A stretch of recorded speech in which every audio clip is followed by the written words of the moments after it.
அனைவருக்கும் வணக்கம்ங்க. இந்த மரம் தான் பப்பாளி மரம்.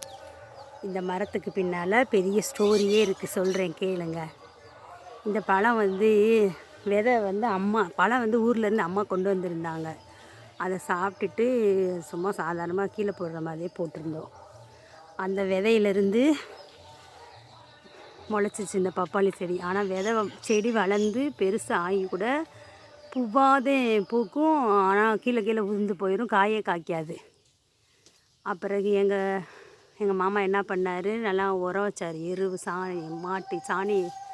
மாட்டு எருவு அது இதுன்னு கலந்து உரம் வச்சு விட்டாரா. வச்ச பிறகு காய் பிடிச்சிச்சு. ஆனால் என்ன இதில் கவலைப்பட வேண்டிய விஷயம், பழமெல்லாம் சிறுசாக இருக்குது. ஆனால் அந்த பப்பாளி மரத்தில் பெருசாகிருச்சே, பூ பூத்துக்கிட்டே தான் இருக்குது, காய் பிடிக்க மாட்டேங்குது, வெட்டி போடணுன்னா சொல்லிட்டாங்க. ஆனால் மாட்டு எருவு வச்ச பிறகு ஏதோ காய் நல்லா பிடிக்க ஆரம்பிச்சிச்சு. ஆனால் சிறுசாக இருக்குது பாருங்களேன்.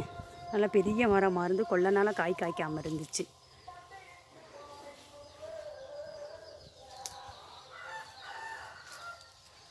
இப்போ நல்லா காய் பிடிச்சிருக்கு. ஆனால் என்ன சின்ன காய் பிடிச்சிருக்கு. அதுலேயும் 2 பழம் பழுத்துருச்சு. என்ன பாருங்களேன், 2 பழம் பழுத்துருக்கு. இன்னொரு 10 நாளில் பிடிங்கி சாப்பிட்லான்னு நினைக்கிறேன். பப்பாளி பழம் எதுக்கு நன்மைன்னு கமெண்ட் பண்ணுங்கள். நன்றி, வணக்கம்.